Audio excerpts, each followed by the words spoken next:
Fue el cerebro que hizo millonaria a la mafia, un fantasma elegante que convirtió los números en poder y gobernó desde las sombras sin disparar un arma.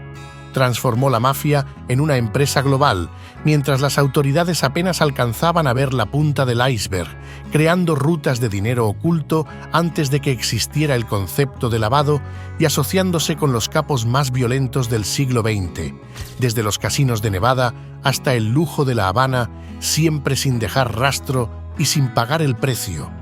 Un fantasma elegante que demostró que la verdadera arma del crimen es la inteligencia y que en las sombras se mueve el poder real. Bienvenidos al mundo oculto de Meyer Lansky.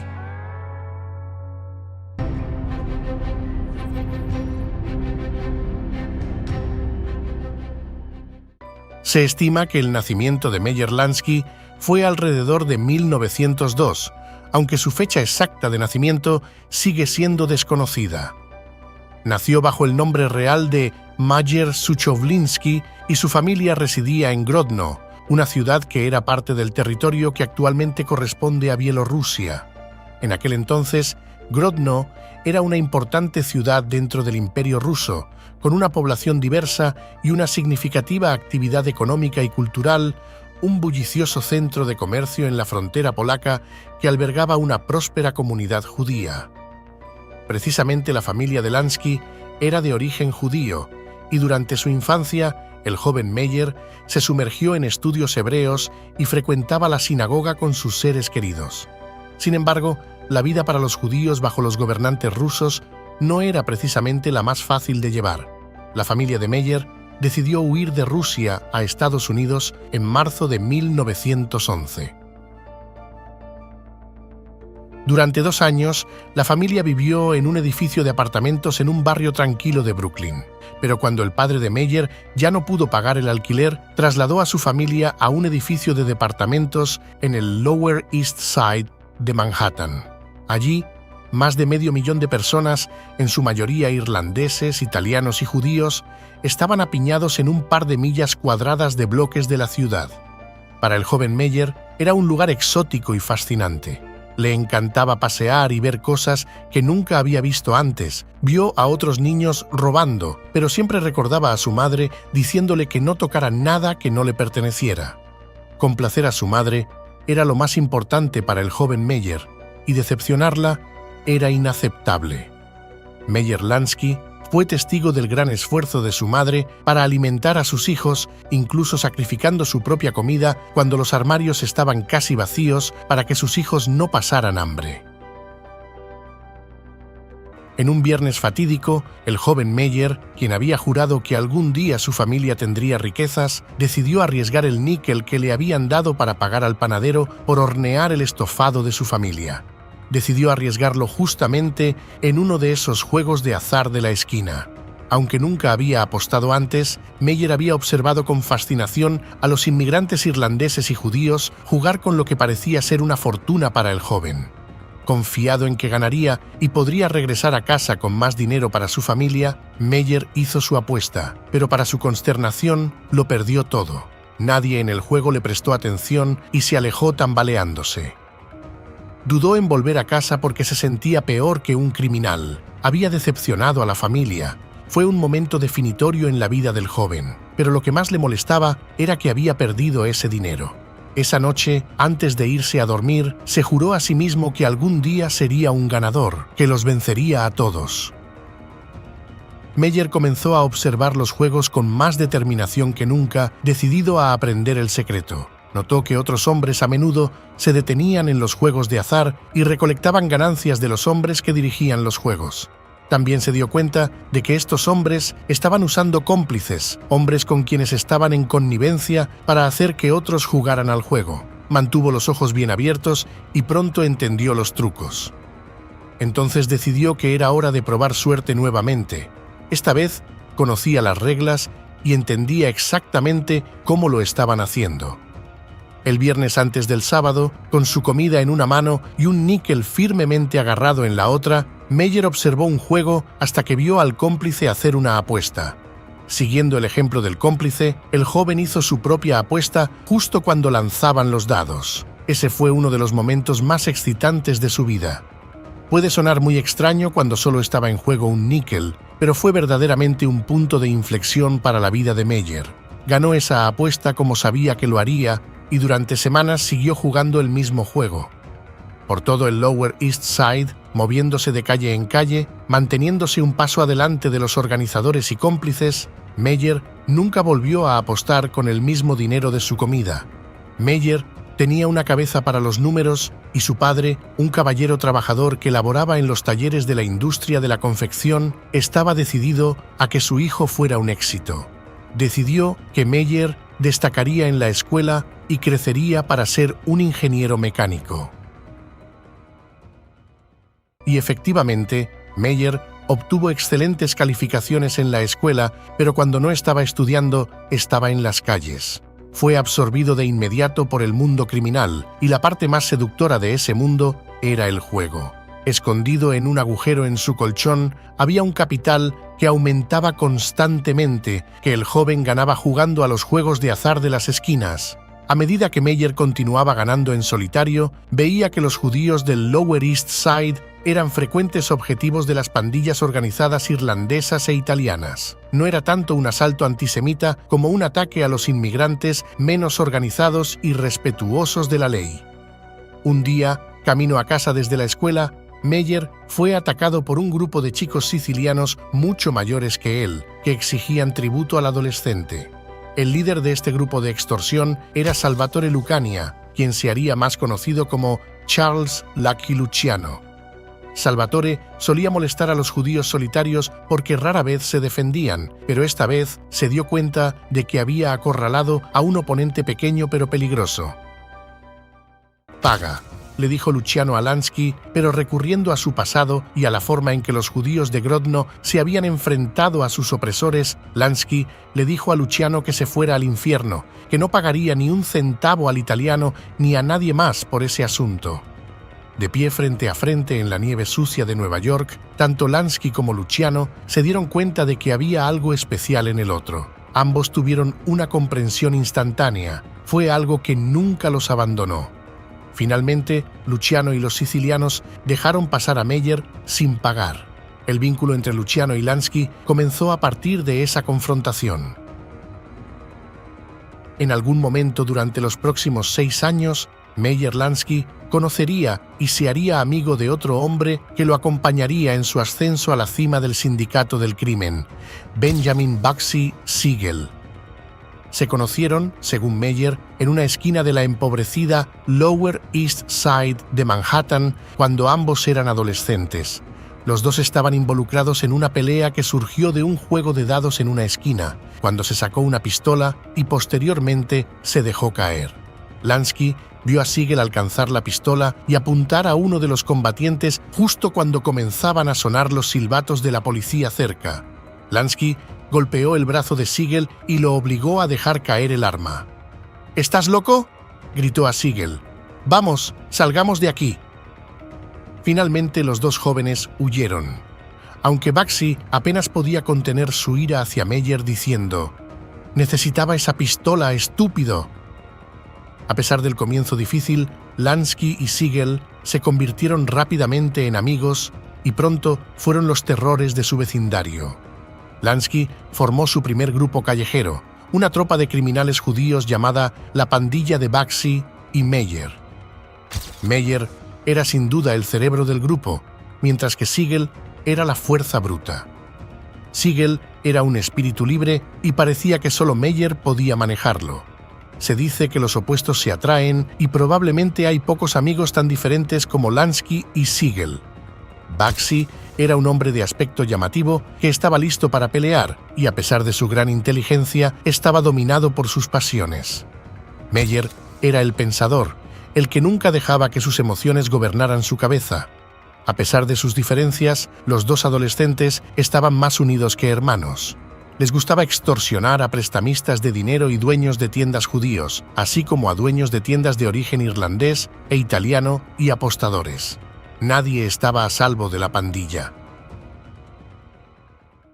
Cuando comenzó la prohibición en enero de 1920, pasaron fácilmente al contrabando de alcohol, enviando whisky ilegal a los Estados Unidos desde Canadá e Inglaterra, pero Lansky seguía siendo de pequeña escala. Lo que necesitaba era un mentor. Es entonces cuando aparece en escena Arnold Rothstein, más conocido como el Cerebro. Rothstein era ampliamente considerado como el gángster más astuto de Nueva York. Se codeaba tanto con asesinos como con políticos, y probablemente no había nada que no pudiera arreglar, incluyendo, según informes, la Serie Mundial de 1919. Rothstein hizo su fortuna haciendo tratos y encontrando oportunidades como un moderno capitalista de riesgo. Financió a otros que acudían a él con propuestas arriesgadas. También tenía el don de poder oler una buena apuesta, ya fuera en la mesa de juego o en la calle, y tenía un ojo para jóvenes matones con potencial. Ahora Meyer Lansky trabajaba para él, Lucky Luciano trabajaba para él y Bugsy Siegel trabajaba para él. Así fue como Lansky dio el siguiente paso, la siguiente escalada. El Cerebro buscaba hombres lo suficientemente inteligentes como para darse cuenta de que todavía había mercado para licores caros y que fueran lo suficientemente duros para sobrevivir en el mundo salvaje y competitivo del contrabando en la época de la prohibición. A diferencia de otros contrabandistas que estaban interesados en ganar dinero rápido vendiendo ginebra de bañera, Rothstein estaba decidido a construir una red de contrabandistas que solo vendieran el mejor licor que el dinero pudiera comprar. Rothstein, Lansky, Luciano y otros desarrollaron un sistema de distribución que los hizo comenzar a amasar fortuna a gran escala. Un quinto de escocés en el barco costaba a los contrabandistas $2.20 y se vendía fácilmente en la calle por 15 veces ese precio. Rothstein introdujo a Lansky en Saratoga Springs, donde funcionarios de alto poder cerraban los ojos ante las apuestas ilegales a cambio de una parte de la acción.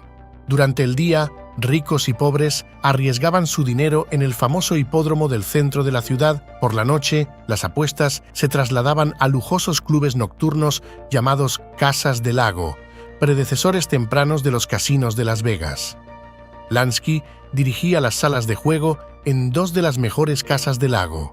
Allí perfeccionó la personalidad que usaría durante toda su carrera. Tranquilo, de voz suave y aparentemente honesto dentro de su círculo criminal. Para esta época ya se relacionaban también con el primer ministro del inframundo criminal, Francesco Castiglia, o mejor conocido como Frank Costello, un nombre que más tarde se asociaría con los más altos círculos del crimen organizado en la ciudad de Nueva York. Luego, en noviembre de 1928, Arnold el Cerebro fue asesinado. Lansky no estuvo involucrado, pero el asesinato permitió a Meyer y sus amigos pasar a la Gran Liga. No pasaría mucho tiempo antes de que los estudiantes de Rothstein se convirtieran en maestros del crimen organizado de Nueva York, pero sería Meyer Lansky el único que heredaría el manto especial de Rothstein. Lansky se convertiría en el próximo gran cerebro de la mafia.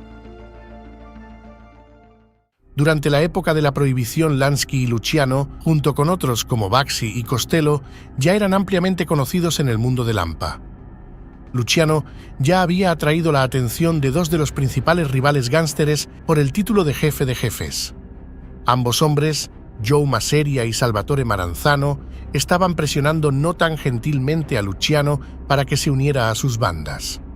Pero Luciano se resistía porque había desarrollado una estrecha afinidad con Meyer Lansky y podía pasar por alto el origen judío de Lansky, algo que ni Maseria ni Maranzano, por sus códigos étnicos, no podían ni querían hacer. La relación entre Luciano y Lansky era compleja y muy inusual para su tiempo. Sin embargo, Luciano y Lansky no permitieron que sus diferentes orígenes étnicos obstaculizaran la amistad, la asociación y la ganancia. Había más para atraerlo a Lansky y a Siegel que para repelerlos. Estaban tan unidos como podían ser, parecían estar siempre en la misma sintonía. Solo se miraban y sabías que unos minutos más tarde uno diría lo que el otro estaba pensando. Siempre estaban de acuerdo entre ellos. Luciano, como italiano poderoso, se vio arrastrado a la batalla entre los dos tradicionales jefes, Maseria y Maranzano. A pesar de sus reservas como judío, Lansky solo podía sentarse y observar la batalla e intentar ayudar a su amigo siciliano. En la guerra castellammarese, Maranzano y Maseria se atacaron brutalmente en un esfuerzo por unir todo el inframundo italiano bajo un solo jefe. Joe Maseria finalmente logró seducir a Luciano para que integrara sus filas, solo para ver cómo después Lucky lo traicionaría por Maranzano cuando el equilibrio de poder se inclinó a favor de Salvatore. A cambio de traicionar a Maseria y ayudar en su asesinato, Luciano fue premiado con el cargo de teniente en el nuevo orden del inframundo de Maranzano. Pero Lucky no tenía intención de quedarse como el número 2 por mucho tiempo, ni tampoco deseaba que existiera un jefe de todos los jefes. Tenía otros planes en mente. Poco después de que Maranzano se convirtiera en el jefe de jefes, algunos hombres por orden de Luciano y sus aliados entraron a la oficina de Maranzano y lo mataron a tiros. Posterior a esto, Lansky y Luciano convocaron a una cumbre de los principales líderes del inframundo en Nueva York. Propusieron un sindicato de pandillas de vínculos sueltos, enfatizando que esto no era una unificación bajo un solo jefe y que nadie tendría que ceder poder a ningún otro jefe. El sindicato, dijeron Lansky y Luciano, serviría como una empresa cooperativa para detener la sangrienta retaliación que había cobrado tantas vidas en los últimos años. Volviendo un poco atrás, Meyer se había casado en la primavera de 1929. Se casó con una hermosa joven judía llamada Anna Citron. Al principio, Meyer estaba feliz con la vida doméstica y Anna estaba contenta comprando a lo largo de la Quinta Avenida para su nuevo hogar. Pero la realidad de su vida, lejos y en extrañas horas, sin poder confiar en nadie, envenenaba su capacidad de tener una relación personal decente. El nacimiento de su primer hijo, Bernard, también conocido como Buddy Lansky, solo empeoró la situación. Buddy sufría de parálisis cerebral y apenas podía usar sus piernas. Anna Lansky culpaba a su esposo y le expresaba cada vez que podía lo siguiente: «Dios te castiga por hacer las cosas criminales que haces y ha visitado tus pecados en nuestro niño». Lansky estaba desesperado por curar a su hijo. Leyó revistas médicas y alquiló un apartamento en Boston para que Buddy fuera tratado por un médico allí. Por un lado, volcaba su amor y el lado positivo de sus sentimientos y emociones en tratar de redimir la vida de su hijo. Y por otro lado, era un criminal, uno de los más poderosos criminales de la ciudad de Nueva York. A diferencia de otros líderes de pandillas, Lansky estaba aprendiendo a evitar las vendetas y la atención policial provocada por la violencia de la mafia. En cambio, consolidaba su poder con su propio método personal, la justicia en el inframundo. Un apretón de manos de Meyer Lansky valía más que los contratos más sólidos que un grupo de abogados podría reunir. También eligió un estilo de vida opuesto al de sus socios. Siegel era un mujeriego consumado. Lucky Luciano disfrutaba de su reputación de gángster, pero Lansky vestía y vivía en silencio. Era meticuloso en sus hábitos personales. Sus sombreros siempre estaban cuidadosamente colocados en sus soportes y sus camisas de prensa en sus perchas monogramadas.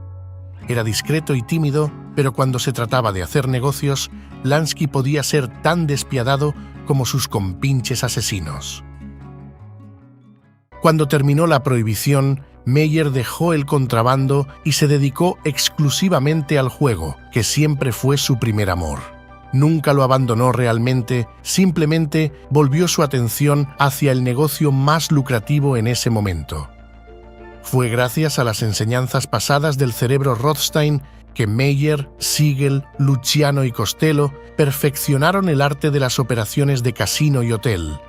Todos los que entraban a los casinos de Lansky sabían que si perdían su dinero, no sería porque los habían engañado.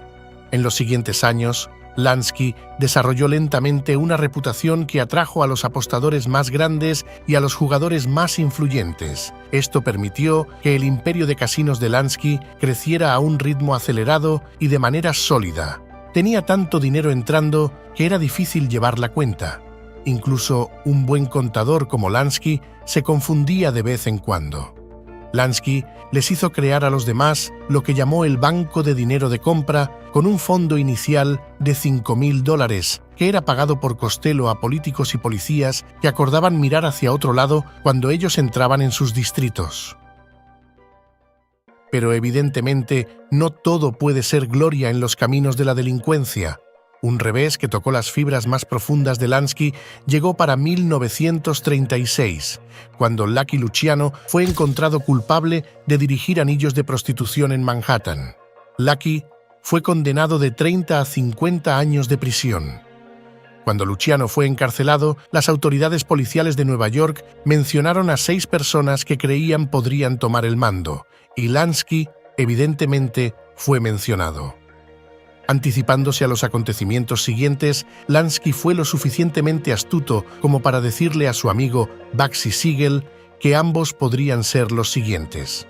Así que, entendiendo esto, Siegel fue dirigido al oeste, a Hollywood, mientras que Lansky se dirigió al sur para explorar oportunidades de juego en un nuevo y fértil terreno, Florida. Lo que Lansky quería era un lugar para establecer su próxima generación de casinos, y fijó su mirada en un pueblo costero justo al otro lado de la línea del condado desde Miami, el pueblo de Hallandale.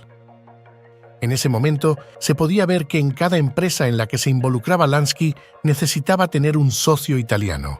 El socio clave para este momento fue Vincent Allo, más conocido como Jimmy Blue Eyes. Allo convenció a los empresarios del juego de Hallandale de que, les gustara o no, Meyer Lansky estaba tomando el control. Finalmente, Lansky construyó 3 casinos y puso a su hermano Jacob Lansky a cargo. Luego, suavizó todas las asperezas posibles. Por ejemplo, Lansky pagó a todas las familias de la ciudad una cantidad de dinero importante a la semana para tolerar los casinos y mantenerse alejados de ellos. En ese momento, hasta el fiscal de la ciudad de Hallandale también se benefició de la generosidad de Meyer Lansky. Algunas de las personas más distinguidas de Estados Unidos frecuentaban estos lugares. El juego en Florida prosperó y Lansky mantuvo su tradición de Saratoga de espectáculos increíbles y comida de primera calidad. Mientras Lansky estaba dejando su huella en los trópicos, una sombra se cernía sobre el resto del mundo. El ascenso de Adolf Hitler en Alemania era un doloroso recordatorio para el judío nacido en Rusia de la lucha de su familia contra la opresión. Según algunas fuentes, se dice que Lansky, siendo judío, organizó y financió actividades para contrarrestar grupos pronazis en los Estados Unidos. Esto incluyó acciones directas para perturbar reuniones y esfuerzos para ayudar a identificar a sus miembros. Pero su gran oportunidad de ser parte del esfuerzo de guerra llegó cuando la Armada y la inteligencia decidieron unirse con la mafia para mantener los muelles de Nueva York libres de saboteadores nazis. Solo un hombre podía llevar la solicitud de la Armada a Luciano, Meyer Lansky. Cabe decir que Albert Anastasia, como conocedor de la zona marítima de Nueva York, también estuvo altamente involucrado en esta especie de concesión y sociedad por conveniencia. Durante el próximo año, Lansky se reunió con Lucky en prisión una docena de veces y, de hecho, no hubo sabotajes en el muelle. Después de la guerra, Lansky llevó a su segundo hijo mayor, Paul, en un viaje por todo el país hasta Las Vegas con el propósito de mantener un ojo en el hombre que Paul conocía como el tío Ben, Bugsy Siegel. Meyer Lansky sabía, junto con los otros socios involucrados con Siegel, que tenía que mantener un ojo muy cercano en él para asegurarse de que su naturaleza no se desviara. Siempre había sido Meyer quien mantenía a Bugsy bajo control, y Bugsy estaba completamente fuera de control ahora.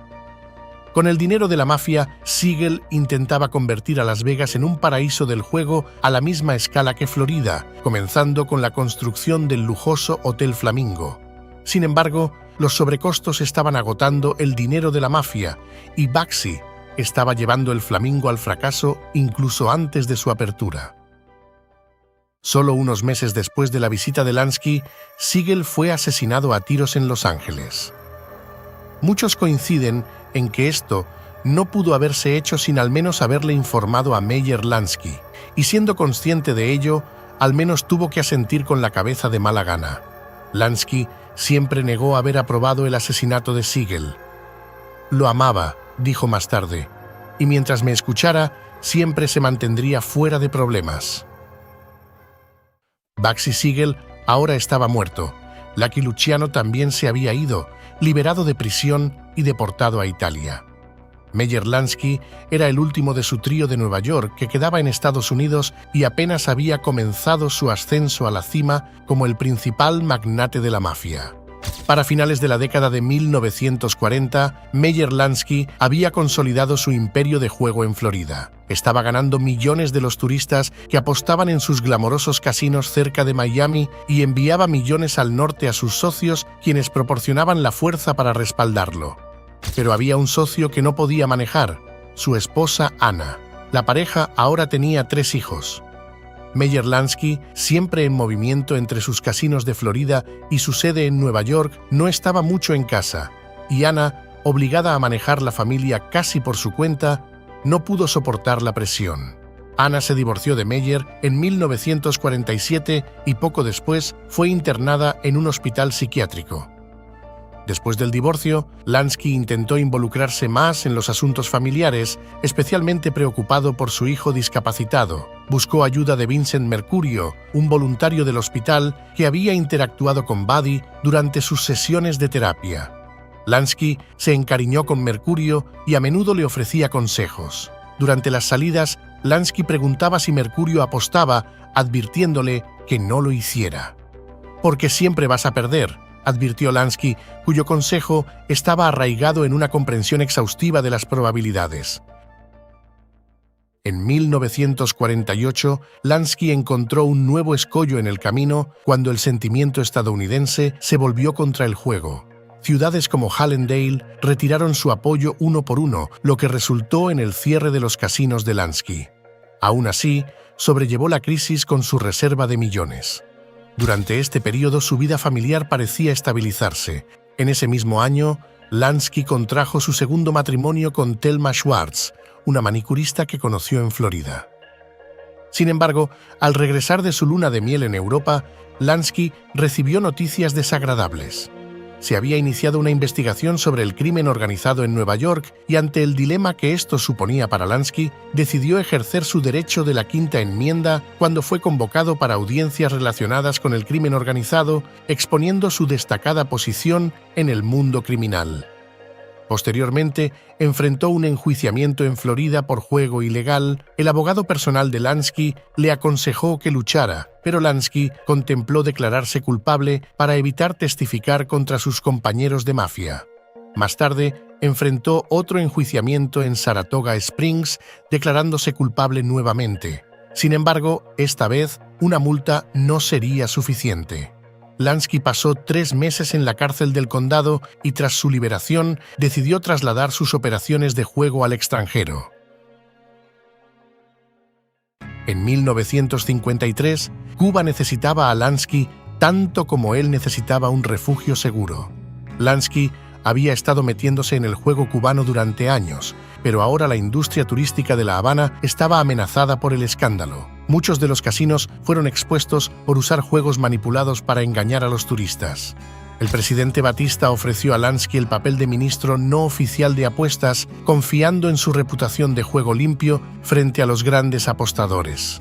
El pequeño hombre aceptó el trabajo con entusiasmo y exigió a otros operadores de casinos que limpiaran o se fueran. Bajo su gestión, el turismo cubano explotó y la participación de Lansky trajo cierta riqueza significativa al invitar a sus asociados de la mafia a invertir en la escena de juego cubana. Para 1955, Batista había cambiado las leyes de apuestas, además de garantizar la licencia de apuestas a todo el que invirtiera $1 millón en un hotel o $200.000 en un club nocturno nuevo. Al contrario de las licencias de juegos en Las Vegas, en Cuba nadie averiguaba de dónde procedía el dinero. Lansky, con su habilidad para reformar los casinos y su influencia en el mundo del juego, se convirtió en una figura clave en la transformación de la industria del juego en Cuba. Con el tiempo, comenzó a expandir su influencia en Cuba, involucrándose en la política y los negocios más allá del mundo del juego. Su relación con Batista le permitió obtener un poder considerable en la isla, convirtiéndose en uno de los hombres más influyentes en el país. Sin embargo, esta relación también lo puso en conflicto con otros grupos políticos y criminales que tenían intereses en la isla. Lansky tuvo que maniobrar cuidadosamente para mantener su posición y proteger sus negocios en un entorno político volátil. Lansky se aseguró de mantenerse en el buen concepto del presidente Batista. Alquiló una tercera casa en La Habana, dirigió un gran casino propio y reanudó su rol tradicional como el comandante tranquilo, recorriendo el piso del casino y viendo los dólares entrar. En el casino, Lansky era atendido por el personal y constantemente protegido por un equipo de guardaespaldas. Cuba parecía ser una apuesta segura, así que en 1956, el hombre que advirtió a sus propios amigos contra el juego hizo su mayor apuesta hasta el momento. Reunió gran parte de su dinero para invertir en la construcción del hotel casino más lujoso del momento, el Riviera. Lansky comenzó a pasar más tiempo en Cuba, lejos del alcance de los investigadores estadounidenses. Pero incluso el magnate de la mafia no pudo permanecer fuera de las garras de la ley para siempre. En octubre de 1957, el jefe de la mafia de Nueva York, Albert Anastasia, fue brutalmente asesinado en una barbería de Manhattan. Las autoridades descubrieron que antes de su muerte, Anastasia estaba explorando inversiones en casinos cubanos. En consecuencia, buscaron interrogar a Meyer Lansky sobre las intenciones de Anastasia. Mientras Lansky planeaba una breve visita a Nueva York, la policía aprovechó la oportunidad para arrestarlo e interrogarlo sobre el asesinato de Anastasia. Lansky negó vehementemente cualquier participación o conocimiento del incidente. La apuesta de Lansky estaba dando sus frutos. El Hotel Riviera era un éxito. Sus otras gestiones en la isla también marchaban de maravilla. No escatimó en gastos porque en Cuba estaba legalizado y podía ver todo este mundo del turismo caribeño expandiéndose. Pero a pesar del éxito legítimo de Lansky, surgieron desafíos imprevistos que el propio Lansky no pudo imaginarse. Las fuerzas rebeldes de Fidel Castro, atrincheradas en las montañas cubanas, habían estado lanzando ataques contra el régimen de Batista durante 3 años. Para Nochevieja de 1958, justo un año después de la inauguración del Riviera, las tropas de Castro tomaron el control de las principales ciudades de Cuba, lo que llevó a la rápida partida de Batista. Con el ascenso al poder de Fidel Castro, Lansky perdió su influencia en la isla y tuvo que abandonar sus lucrativos negocios en Cuba. La nueva fuerza al poder en Cuba cerró los casinos, además de nacionalizarlos junto a las propiedades hoteleras, y dejó fuera de la ley a las apuestas. Después del ascenso al poder de Fidel Castro y la expulsión de los gánsteres estadounidenses de sus casinos en Cuba, Meyer Lansky se encontró en el punto más bajo de su carrera. Los millones que había invertido en el Hotel Riviera de La Habana habían desaparecido, confiscados por la fuerza cuando las tropas de Castro tomaron el control de La Habana. Había invertido una gran parte de su fortuna en el Hotel Riviera, solo para que se lo quitaran al estilo gángster, a punta de pistola. La pérdida devastó a Lansky. Ahora, el magnate de la mafia tendría que encontrar una nueva forma de hacer sus millones. Sin embargo, su salud estaba en declive, agravada por un grave ataque al corazón en 1962. Como si estos desafíos no fueran suficientes, Lansky se convirtió en blanco de una operación clandestina del FBI. La vigilancia no autorizada, incluida la colocación de micrófonos en los hogares de mafiosos prominentes de todo el país, capturó inadvertidamente conversaciones de Lansky. El FBI veía a Lansky como el director financiero de una vasta empresa clandestina de la mafia, una percepción respaldada por conversaciones interceptadas de un mafioso de Nueva Jersey presumiendo sobre la participación de Lansky en el juego de Nevada, particularmente en la obtención de beneficios de los casinos de Las Vegas. A pesar de estas sospechas y conversaciones interceptadas, Lansky permaneció elusivo de cualquier arresto o acusación formal. Dado que los micrófonos no estaban autorizados, las autoridades federales no pudieron utilizar la evidencia recopilada contra el magnate de la mafia. En consecuencia, el FBI tuvo que observar a Meyer Lansky continuando con su rutina diaria en Miami Beach: pasear, tomar café por la tarde y frecuentar clubes por la noche. A pesar de su aparentemente bajo perfil, en marzo de 1970, tras el regreso de Lansky de unas vacaciones en México, los agentes de aduanas descubrieron una botella de medicamento para úlceras en su equipaje, sin receta médica. Esto llevó al arresto de Lansky por posesión de drogas ilegales, pero el cargo fue finalmente desestimado. El incidente marcó un punto de inflexión, ya que Lansky se cansó del escrutinio y la presión de las autoridades. Tomó la decisión de que la mejor opción era buscar asilo donde cualquier judío pudiera encontrar refugio: Israel. Lansky siempre había sentido una profunda admiración por Israel. En 1948, durante la lucha de Israel por la independencia, Lansky organizó una recaudación de fondos en su apoyo. También afirmó haber utilizado sus conexiones en Nueva York para desviar armas de los árabes y enviarlas a Israel. Creía que su lealtad a Israel eventualmente sería reconocida y recompensada.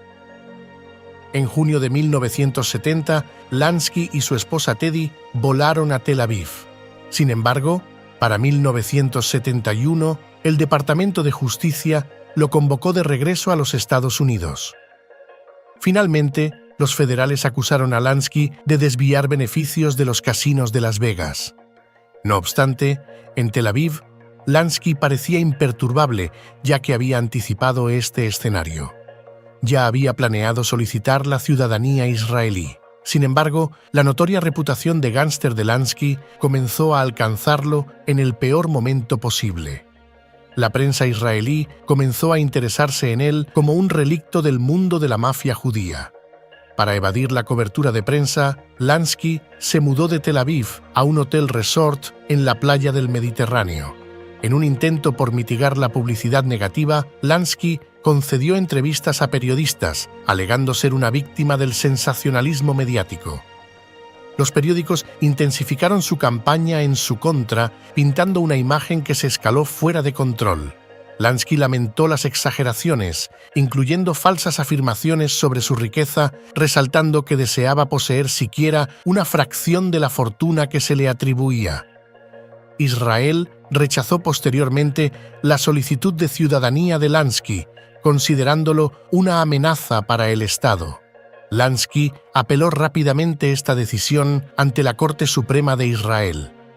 Estados Unidos, ansioso por tener de vuelta a Lansky, proporcionó voluntariamente a Israel archivos extensos sobre las actividades de Lansky.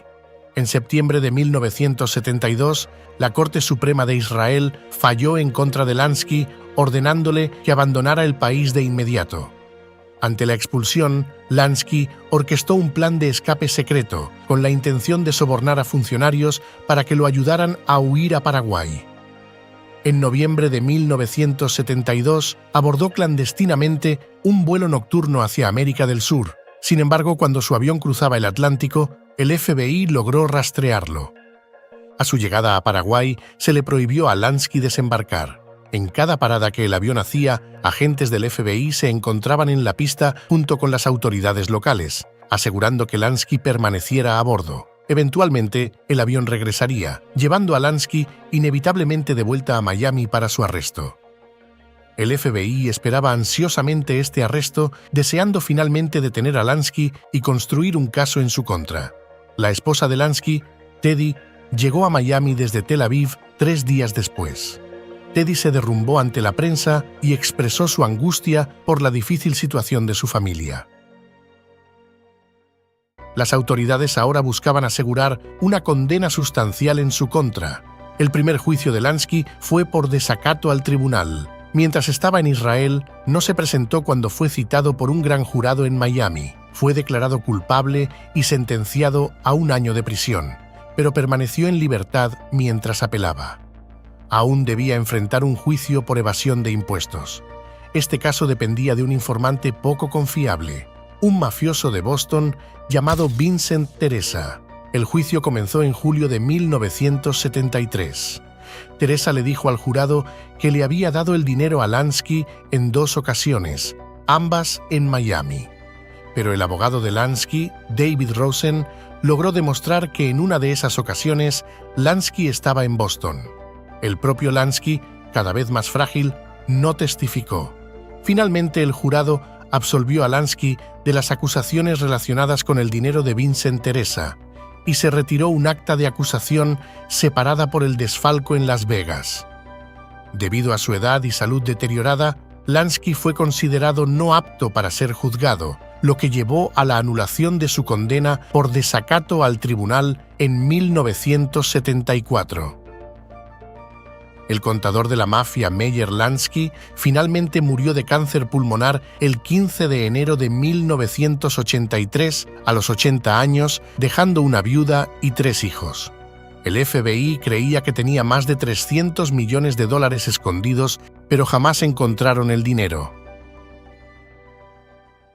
Si te ha gustado la historia del contador de la mafia Meyer Lansky, entonces no deberías perderte el ascenso y caída del incontrolado gángster y gran amigo de Meyer Lansky, Bugsy Siegel. El video lo tienes justo ahora en pantalla.